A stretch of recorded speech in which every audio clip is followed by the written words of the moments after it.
My son and his wife planned to move me into assisted living and take over my house. I said nothing, later invited them to dinner, handed them the new will, and said this is your last meal at this house. I'm 62 male sitting now thinking about how everything went down. It didn't start with some huge fight or anything dramatic. Just this slow build of disrespect that eventually made me realize my own son was trying to snatch what I spent my whole life building. My house wasn't fancy or anything, just a solid 4-bedroom with enough yard for grilling and for Duke, my lazy old dog, to chill. Bought it 30 years ago with my wife Linda, would be 59 now when we were still figuring life out. She fell for the kitchen. I was stoked about the garage being big enough for a proper workbench. We turned it into our spot raised. Jared there made memories. The plan was to die there eventually. Linda passed 7 years ago, cancer that came fast and did not mess around 6 months from. You are sick to funeral. Not even enough time to process what was happening. One day she was complaining about back pain. Next thing, we are sitting across from some doctor who could not look us in the eye, telling us it was already in her liver, lungs, and bones. Stage 4. Those last months were rough. She stayed tough though, tougher than me. Remember the night before she started chemo? We sat on the porch and she made me promise not to get weird after she was gone. Said she would haunt my behind if I turned her closet into some kind of shrine. That was Linda practical to the end. Even made me fix that leaky faucet in the bathroom while she was on hospice. Just because I am dying does not mean we should waste water, she said. I went back to work like 2 weeks after burying her because what the heck else was I going to do? Just sit there listening to the house echo, her side of the bed stayed, made her coffee mug stayed in the cabinet. Sometimes I would find a random hair tie or one of her earrings in some corner of the house, and it would knock me on my behind for an hour. Place felt like a museum some days, but I stayed. It was still home, you know. Plus, Linda would get sad if I sold the place we built together. So I kept going. Did the lawn on Saturdays, like always fixed stuff when it broke, ate dinner at the same table just on the other side now, so I did not have to look at her empty chair. My only son, 34 male Jared, grew up in this house, same backyard, where he learned to ride his bike, and same driveway, where he almost burned his eyebrows off trying fireworks for the first time. Married Megan, 32, female, 3 years back. She is super polished real estate agent with that perfect hair and voice that sounds like it belongs on a podcast. First time I met her, she called my house quaint, and not going to lie, that should have been a red flag. I have always been there for Jared. Always. Like when he wrapped his first car around a tree at 19, I did not lecture him, just bought him another one. When he dropped out of college the first time, I paid for him to go back second time too. When his roommate bailed and he could not make rent for like 6 straight months, guess who was sending him cash? This guy. I remember when he met Megan at some work thing. He brought her home after they had been dating a few months. She walked in looking like she was there to stage the place, not meet her boyfriend's dad. Eyes scanning everything, that little smile on her face. I can still hear her. Oh, this place has such potential. At first I gave Megan props though. Jared was kind of a mess in his 20s, no direction, spent more time streaming on Twitch than working. Dude was 28 and still asking me for gas money. Megan got him to clean up, finish school, and get an actual grown-up job. Respect for that. Thought she was good for him. Did not realize she was playing 4-dimensional chess. After they got married, they would come over for Sunday dinners, always have. It was Linda's tradition, family around the table, no phones, real food. I kept it going after she died, gave me something to look forward to. For a while, everything felt normal. Then Megan started dropping these comments casual. At first, this neighborhood is fire for young families. You could get a bank for this place right now. Just random observations, I thought. Then the tone started shifting. It does not really make sense for one person to have a 4-bedroom house. Not the words that bothered me, the way she said it, like she was already measuring for new curtains. I ignored it, did not want to start drama. Jared would just say she was being practical, thinking ahead. He always deflected when conversations got awkward.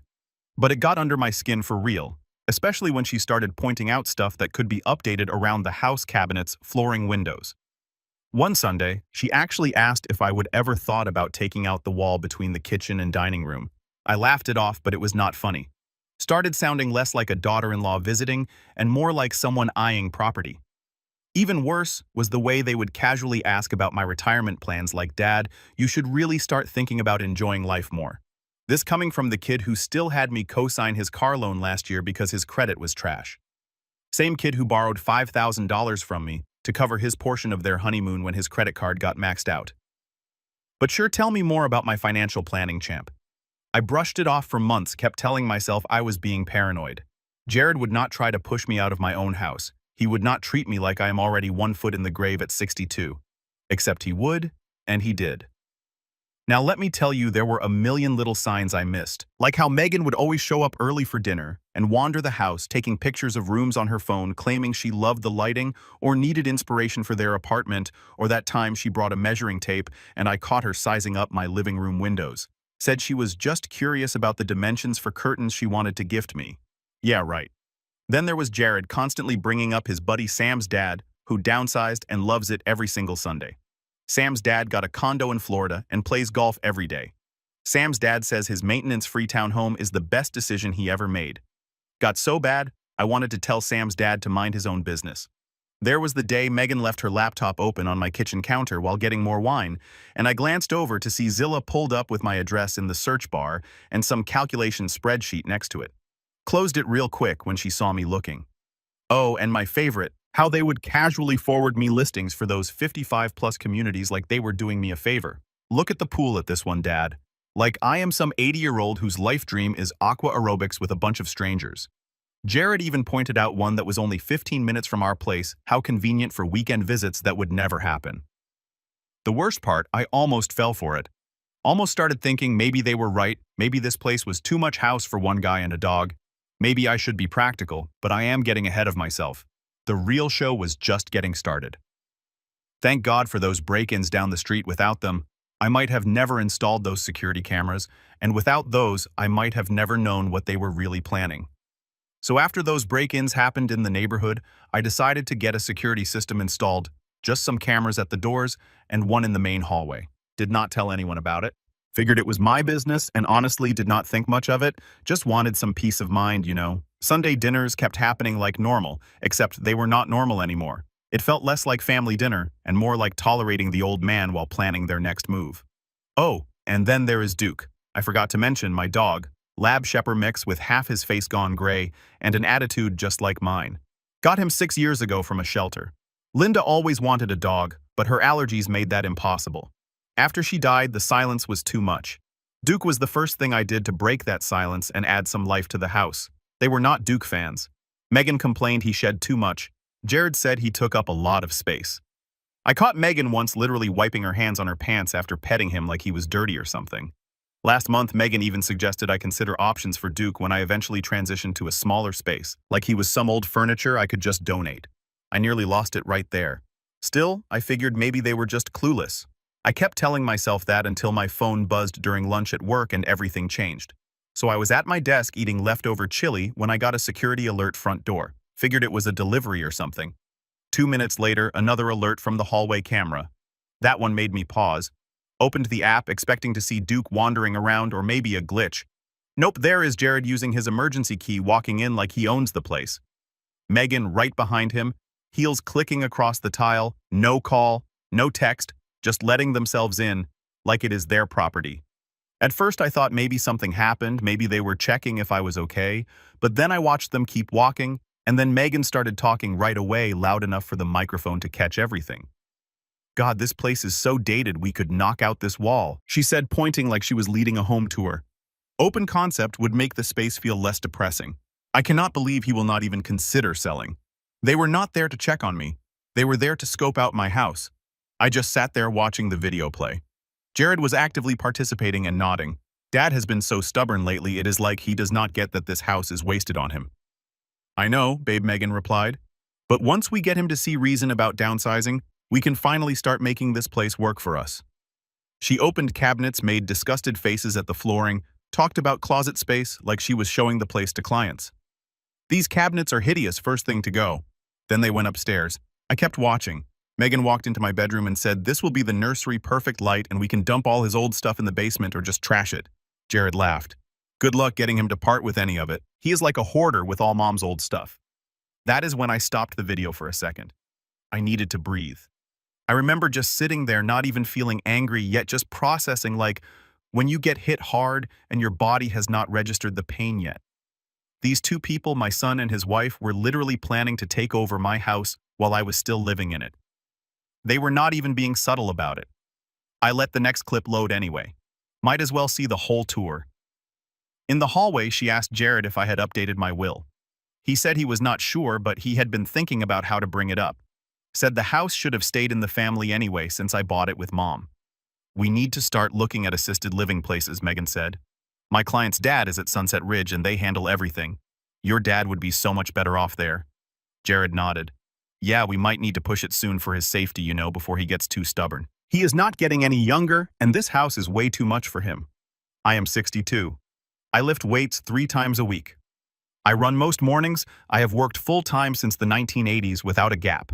I have got more energy than half the kids at his office, and these clowns are talking about sending me off to a retirement home like I am some fragile grandfather who cannot take care of himself. They spent like 45 minutes walking through my house deciding what stays, what goes. Megan opened my closet, looked at Linda's old coats and said, all this junk needs to go as soon as possible, so depressing keeping dead people's clothes. That junk that was a 25-year marriage. That was holidays, vacations, nights, in weekends out. That was Linda. And this woman I barely know was ready to toss it like it was trash. They finished their little house tour with Jared adding Dad is going to fight us on this, but he will thank us once he is settled into a nice little retirement place. Then Megan laughed and said he does not have to like it, it is happening either way. My mom dealt with the same thing with my grandpa. Sometimes you just have to take control for their own good. They locked up like they had not just invaded my life and drove off. Jared even fixed the porch rug like he was making himself at home. That night I got home and did not say a word to them, did not call, did not text. Duke stayed right by me all night. He knew something was wrong. He always knows, laid across the entryway like a guard. The real kick in the nuts was not even that they wanted my house. It is that they thought I was done used up, that at 62 I should just hand over my life's biggest asset and shuffle off to some glorified nursing home so they could play house in the place I built. Sitting there with Duke, I realized something. Jared was not the kid I raised anymore. Somewhere along the line, he had become someone who saw me as an obstacle, as something to manage, and Megan, she saw me as nothing more than a roadblock to her real estate dreams. That is when the anger finally hit, and with it came clarity. Next morning, I called Frank, my attorney, and said we have got work to do. Frank has been my guy for decades. Old school lawyer, still uses legal pads, office looks like it is stuck in 1995. Made room for me that afternoon. I told him I needed to change my will, told him why, showed him the footage. He watched the whole thing without saying anything, just sat there with his reading glasses on his nose and tapping his pen. When it ended, he leaned back and said, Jesus Christ, they really think you are done, huh? Yep, I said. They have already picked the nursery and trashed my wife's coats. Ungrateful little jerks, Frank muttered. He had known Jared since he was a kid.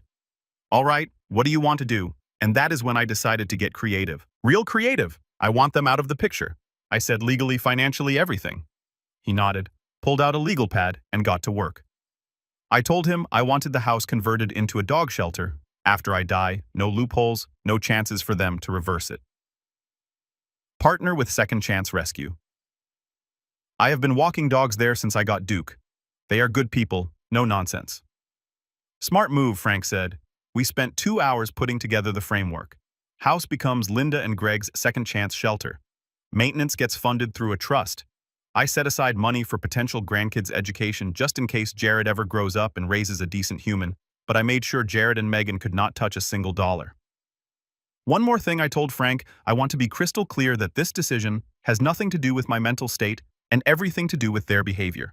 Document all of this, the footage, everything.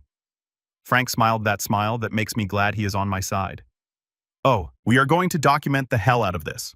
By the time we are done, they will have better luck squeezing water from a rock than contesting this will. Over the next couple weeks, I played it cool, kept hosting dinners, smiled when Megan brought up downsizing options, nodded when Jared sent me links to retirement condos. I acted like I did not know anything. One Sunday, Megan brought over brochures for some place, claimed her client's dad moved in and loved it, said it was just like a resort. I asked if they had kennels for dogs. She stared, then mumbled something about, probably not. That is a shame. I said Duke is kind of my non-negotiable roommate. Well, she said there are always options for rehoming older pets. Sure, just like there are options for rehoming older parents, right? Wanted to ask her if they would put me down too if I got too inconvenient. Instead, I just smiled and changed the subject. Duke stayed glued to me that night. She tried to push him away from the couch, He just stared at her, did not move. I did not either. That week, Frank finalized the documents. I went in, signed everything, he locked it all down. Official legal cannot be reversed. You know they are going to lose their minds, right? Frank said. Counting on it, I replied. I also stopped by Second Chance and let them know what was coming. Sat down with the manager and explained the plan. She did not ask for money, did not try to sell me anything, just smiled and asked if I wanted Duke's photo on the plaque. I told her make it a big one. Once the paperwork was filed, I picked a Sunday and told Jared and Megan I had some news. Told them to come hungry, I was going all out. Megan replied with a smiley face. Jared asked if he should bring a bottle of wine. I said sure. They thought they were about to score big, they had no clue what was coming. So I spent most of Sunday cooking prime rib, mashed potatoes, roasted carrots, the works, not because they deserved it, not at all, but because this was going to be the last dinner and I wanted to go out with a bang. Plus nothing says screw you like making someone an amazing meal right before you blow up their world. They showed up right on time. Megan wore some expensive blazer like she was heading to close a deal. Jared looked nervous, which was interesting. Probably thought I was about to hand over the keys or ask them to take care of the place when I get old. I kept it casual, asked about their week. Megan talked about interest rates. Jared nodded like he understood any of it. Duke stayed under the table. Every time Megan walked by, his eyes followed her, did not growl, did not bark, just watched. He knew. Dogs have a sixth sense about fake people. Duke had Megan's number from day one. Dinner went smooth. Megan said nice things about the wine. Jared asked if the meat was grass-fed. When did he become such a snob? This is the same kid who used to shove gas station hot dogs in his face, like they were gourmet meals. Halfway through the meal, Megan made her move, said her friend's dad had just moved into one of those active senior communities and was loving it. They even have poker nights and golf carts, she said, like, I had been dreaming of shuffleboard my whole life. Yeah, because nothing says living the dream like being warehoused with a bunch of other old folks waiting to die hard pass. I smiled. Sounds nice, I said. I have actually been thinking about my future too. That shut them up. Both looked up at the same time. Megan put her fork down like she was about to sign a contract. Oh, really? She asked, trying to sound casual. Yeah, been doing a lot of planning. I said I have made some decisions about the house. Jared leaned forward. What kind of decisions? The big kind, future of the property kind. You could feel the tension. They thought this was it, their payday. Megan's eyes lit up like she just won the lottery. I got up, walked to the counter, grabbed the folder, and dropped it on the table. Updated my will, all final. Megan opened it like she could not wait. Jared just stared. When she hit the part about the house, her face completely changed, like watching someone go from winning the Super Bowl to stepping in something awful in the span of 3 seconds. It is going to be what she asked, like she misread it. A dog shelter, I said, partnered with Second Chance Rescue. Duke's future home. Linda's name will be on the sign. Jared did not say anything for a second. Megan's face turned red. You are turning this place into a pound, she yelled. Pretty much, I said, but it will be a no-kill shelter, well-run, super clean, good people. You cannot be serious, she said, standing up now. This is prime real estate, this is our inheritance. I am dead serious, I said calmly. And our inheritance, what makes you think you have earned an inheritance? That is when Jared chimed in. Dad, this is insane. You cannot just throw away everything Mom and you built. It is staying in the family, I replied. Just the part of the family that did not try to shove me in a retirement home. That is when I pulled out my phone, opened the security app, and hit play. Their voices filled the room. Megan's tour of the house, Jared agreeing, her calling Linda's things junk, the part about assisted living, every nasty comment, every plan. Watching their faces change as they heard themselves was almost worth the betrayal. When it ended, the room was dead silent, like someone had sucked all the air out. She exploded. You spied on us. That is illegal. You cannot just record people without their knowledge. It is my house, I said, and I can absolutely have security cameras on my own property. Jared was pale as a ghost. Dad, we were just talking, we did not mean it. Save it, I cut him off. You meant every word. You have been planning this for months. Megan tried a different approach. Greg, be reasonable. We are just trying to help you plan for your future. This house is way too big for one person. You are not getting any younger. And I am perfectly capable of taking care of myself and my home. This is ridiculous, she snapped. Jared, tell your father how ridiculous he is being. Jared looked trapped. Dad, we just want what is best for you. Megan is right. This house is too big for you, even if you are capable. Really, I said, putting me in a home is what is best. Calling your mother's things junk is what is best. Guess what I heard? Every word, every single word. We are going to have a family soon. We need the space. Do not. You want your grandchildren to grow up in this house to have the same memories Jared had, Megan said, bringing out the crocodile tears and the grandkid card. Clever too. Bad I was ready for it. Nice try, I said, but using hypothetical grandkids as leverage is pretty low even for you. That is when she lost it completely, started screaming about how selfish I was, how I was ruining their future, how they had been counting on this house. Jared tried to calm her down, but she was on a roll. You ungrateful old man, after everything we have done for you, coming to these stupid dinners every week, listening to your boring stories, pretending to care about your dumb dog, and there it was, the truth. Jared finally found his spine. Megan, shut up. Too late, way too late. He does not deserve this house. My parents said we should have taken legal action months ago. Oh, so her parents were in on it too. The whole group was planning my retirement. How thoughtful. You can keep the wine, I said, standing up. Dinner is over. Actually. Sunday dinners are done, and so are we. Megan knocked over her chair and stormed toward the door. You will regret this. My father knows people. We will contest the will.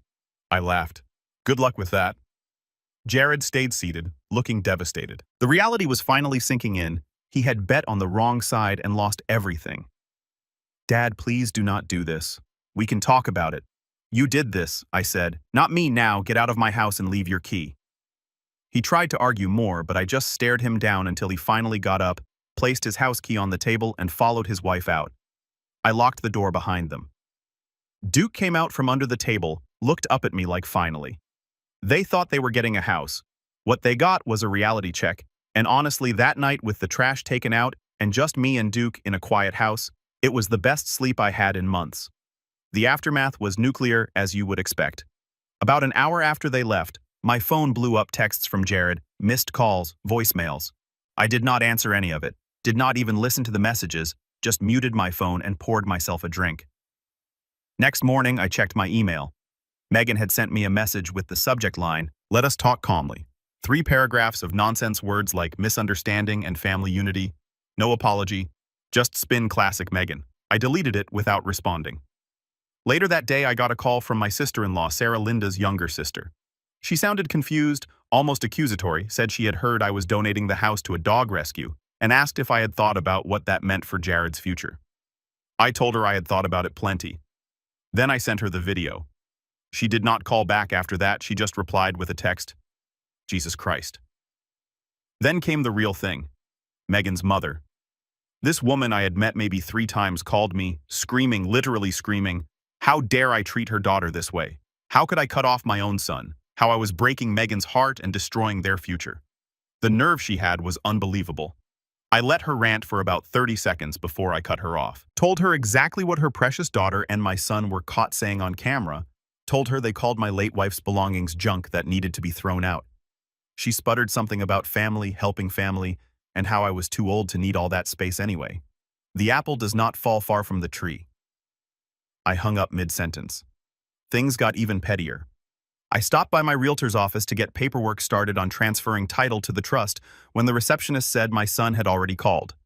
Turns out Megan had contacted my realtor behind my back, claimed she was concerned about my mental state, and wanted to know how to reverse unauthorized estate changes, meaning she wanted to know if she could get the will thrown out. The realtor shut her down, thankfully. She has known me for 20 years, knows I am not some fragile old fool. That week, Megan started posting passive-aggressive stuff on social media, no names, of course, just enough to stir drama. One post actually said, sometimes the most difficult people to help are the ones who need it most. Got like 50 sympathy comments from her echo chamber friends. Modern problems. I guess when your house stealing scheme fails, just go on social media and play victim. I started getting calls from people we both know.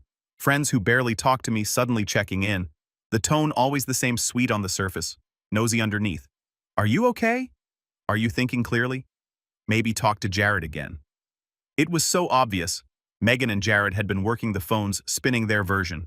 I did not play their game. Instead, I went back to Frank, had him draft a cease and desist letter to send to Jared and Megan, officially informing them they were no longer welcome on my property, that any future attempts to access the house would be considered trespassing, and that all communication should go through Frank from now on. Meanwhile, I doubled down at Second Chance Rescue, started volunteering more, got the legal team working on the shelter conversion plans. No sense waiting around. I have worked too hard, lost too much, and lived too long to be treated like I am already dead in my own home. A couple of idiots are not going to take what I have built. Update, hey. Reddit, it has been a while, so I am back with an update. My son seemed to finally grow a spine after everything that happened. Buckle up and let us get into it. So it has been 3 months since my last post, and guess what? The cease and desist letters did not stop Jared. He showed up last weekend while I was in the front yard fixing the sprinklers. Duke barked the second he saw him, still the best security system I have got. Jared looked rough. Unshaven, dark circles under his eyes, clothes wrinkled like he had been sleeping in his car, which turns out was not far from the truth. "Hey Dad, I need to talk to you," he said, standing awkwardly like he was not sure if he would get charged for trespassing. "Frank's number has not changed," I replied, not looking up from the sprinkler head I was replacing. "I am divorcing Megan." That got my attention. I stood up, wiped my hands on my jeans. "And I messed up, really messed up. You were right about her, about everything, Dad. I am so sorry I crossed the line." Apparently Megan did not take the news of their lost inheritance too well, started blaming Jared for not handling me properly. When their plan to get my house fell apart, she moved on to plan B. Jared's parents' vacation home in Colorado started the same routine with them, talking about renovations and how they were too old to maintain it. That is when Jared finally lost it, said it was like watching a replay of what happened with me, except now he was seeing it from the outside. They had been fighting for weeks and he finally moved out 3 days ago. "So what do you want from me?" "A medal for finally realizing your wife is a gold digger." "Bit late, is it not?" I asked. "I know I do not deserve anything from you, but Dad, I am really sorry I got caught up in her plans. I was blind." "Blind?" I said you were a full accomplice. You stood in my bedroom talking about turning it into a nursery while I was still using it, and now what you think you can just apologize and everything is fine. No, I would not ask that. I just wanted you to know I am trying to make it right. I told Mom's sister everything, told Megan's parents too. I laughed. And how did that go? About as well as you would expect. Her dad threatened to sue me for defamation. There was an awkward silence. "Look, I am not asking to be back in your life. I just wanted you to know I am sorry." I went back to fixing the sprinkler. Noted. "The shelter plans look great by the way I drove by last week, saw the construction crew." "Yeah. Can I at least know if you are doing okay?" I looked up at him. "I am doing fine. Better than fine, do not need to worry about me." He nodded, looking around at the yard, the house probably thinking about everything he threw away. As he turned to leave, I called out Jared. He turned back, hopeful. "Do not ask her for alimony. She will take you for everything you have left. Get a better lawyer than she has." His shoulders dropped a little, probably hoping for more, but he nodded. "Thanks, Dad." I watched him drive away, then went back to my sprinklers. Did not feel bad, did not feel good, just felt done. Meanwhile, I have been busy making the shelter happen, got the contractor to come out and assess what renovations we will need. Told him exactly what I wanted.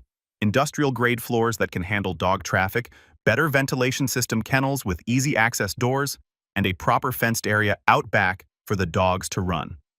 Second Chance Rescue. And I signed the formal partnership agreement last month. They are officially taking over once I am gone. But we are not waiting around. Already hosted our first adoption event in the backyard, had 8 dogs and 6 of them found homes, not bad for a test run. I am at the shelter 3 times a week now, cleaning kennels, walking dogs, helping with adoptions. It is honest work, you get dirty, you get tired, but you see immediate results. Cannot say the same about raising a kid. I also had my buddy who is a contractor come by to give me an estimate on what Jared and Megan's renovation plans would have cost. He nearly spit out his coffee when I showed him what they wanted to do, said it would have been minimum $180,000 to do their open concept nonsense and all the other stuff they were talking about. Where were they planning to get that money? 3 guesses, and the first 2 do not count. Made sure the trust is fully funded between my retirement savings and some Apple stock I bought in the early 2000s and forgot about. The shelter will be covered for decades. Frank made everything ironclad. If Megan tries fighting it after the divorce, she will burn through cash on lawyers just to get laughed out of court. Some nights I sit out on the porch with a cold drink looking at what Linda and I built and feel something I have not felt in years. Satisfaction, not happiness exactly, just that solid feeling of knowing you did the right thing even when it was hard. As for Jared, I do not know, maybe someday, maybe not. Not my problem right now. They tried to take my home instead. I turned it into something they cannot touch. Let Jared explain to his future kids if he ever has any. Why Grandpa's house became a shelter. Better yet, let the kids figure it out themselves one dog at a time. Funny thing about betrayal, it shows you who actually matters. And sometimes it is not even people. It is the old dog snoring at your feet who would never dream of pushing you aside just because you take up too much space.